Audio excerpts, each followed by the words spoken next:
여러분은 대표적인 열대 과일 하면 뭐가 떠오르세요? 바나나? 망고?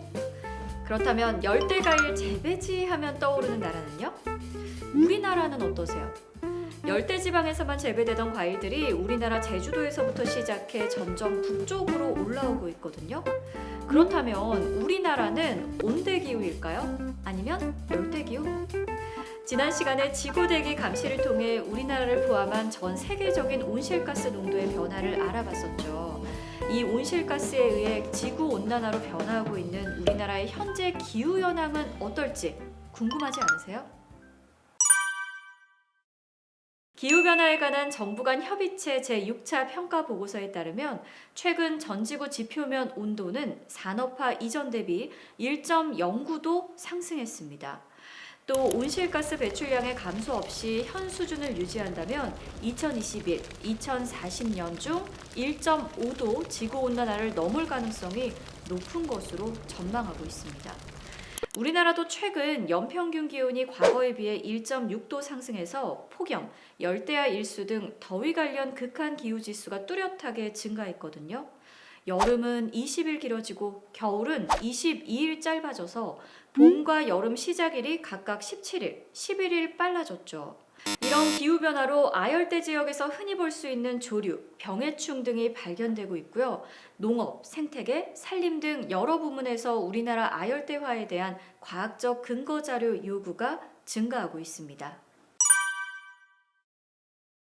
아열대 기후형은 기후 구분 기준에 따라 다르게 분류됩니다. 트레와다, 쾌펜, 크루츠버그 기준을 이용해 아열대화에 대한 분석을 진행하는데요. 지구에 존재하는 기후형을 기온과 강수량에 따라 간단하게 정리하면 다음과 같습니다. 기온이 매우 높고 강수량이 많은 지역은 열대 다우로, 기온이 매우 낮은 지역은 극, 툰드라, 타이가로 분류되고 그 중간 지역에는 다양한 기후형이 존재합니다. 중위도 유라시아 대륙 동안에 위치하는 우리나라는 대륙성 기후가 뚜렷하고 강수량이 풍부해 습윤 대륙성 여름 온난 기후형으로 정의되고요. 남해안과 제주 해안을 따라서 좁은 지역에 아열대 습윤 기후형도 존재합니다. 보통 아열대 기후는 열대와 유사한 여름철 기후 특성을 보이고요. 겨울철이 비교적 온난합니다. 이런 아열대 기후 지역은 위도 30도를 중심으로 주로 분포합니다. 우리나라의 기온이 상승함에 따라 일부 남부 지역에서는 아열대 작물이 재배되고 있는데요. 그 면적 또한 점차 증가하고 있습니다. 때문에 아열대 기후에 대한 관심 증가나 우리나라의 아열대 기후를 구분하는 과정이 점차 중요해지고 있다고 볼 수 있습니다. 아열대 기후는 열대 기후와 유사한 여름철 기후 특성을 보이고 겨울철은 비교적 온난한 기후 특성을 지닙니다. 쾌펜의 기준에서 아열대 기후는 최하늘 평균 기온 영하 3도, 18도이고 최하늘 평균 기온이 10도 이상인 지역으로 분류됩니다. 중위도의 많은 지역에서 아열대 기후가 나타나죠. 트레아다의 기준은 쾌펜의 기준을 수정한 건데요. 쾌펜보다 아열대에 대해 보다 상세하고 엄격한 기준을 적용합니다. 최하늘 평균 기온이 18도 이하이고요. 월 평균 기온이 10도 이상인 월이 8개월 이상인 지역을 아열대 기후로 분류합니다. 이 기준은 현재까지 우리나라에서 아열대와 관련된 연구에서 가장 많이 사용되는 방법이고요. 전 세계 식생대를 가장 잘 반영한 기후 구분으로도 알려져 있습니다. 크루츠버그의 기준은 쾌펜이나 트레아다보다 더 엄격해요.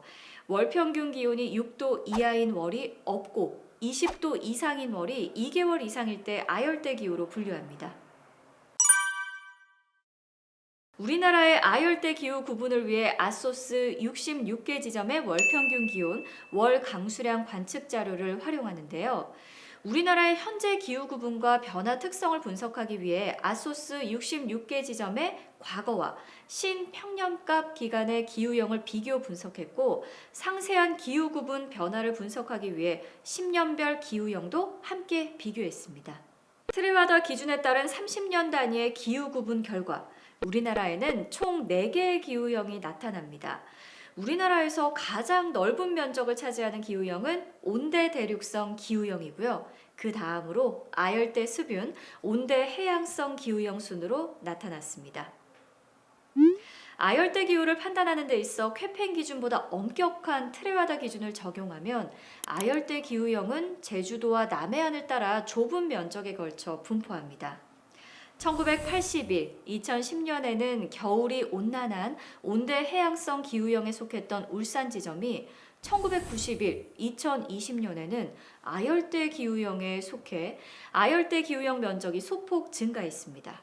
또한 온대 내륙성 기후형에 속했던 속초, 전주, 진주 이 세 개 지점이 1991, 2020년에 최안월 평균 기온이 0도 이상으로 상승하면서 온대 해양성 기후형으로 바뀌었습니다.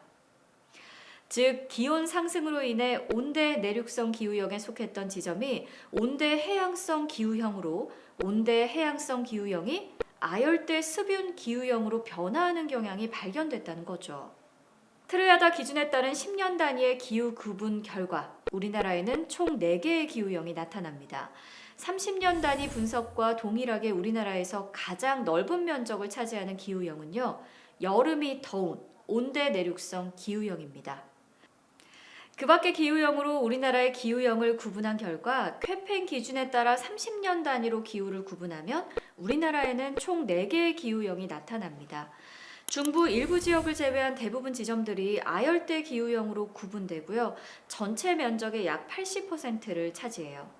어떤 기준을 두고 구분하느냐에 따라 우리나라의 기후형이 다르게 나타나는 게 신기하기도 하면서 조금 복잡해 보이기도 하죠. 크루츠버그 기준에 따라 30년 단위로 기후를 구분하면 우리나라에서 최안월의 월평균 기온이 6도를 넘는 지역은 제주도에만 존재합니다. 이쯤 되면 여러분들도 눈치채셨을 것 같은데요.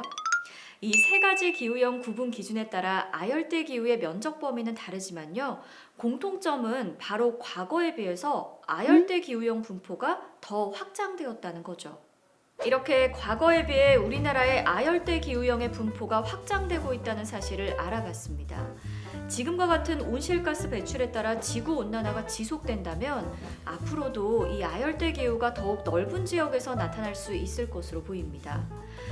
현재 우리나라에서도 사과, 배, 벼와 같은 전통 작물의 재배가 점차 어려워지고 있다고 하죠. 앞으로 지구온난화로 인한 아열대화가 지속된다면 명태나 오징어 등의 수산물과 같이 대부분의 전통 작물을 수입해야 하는 상황이 올 수 있다는 거죠.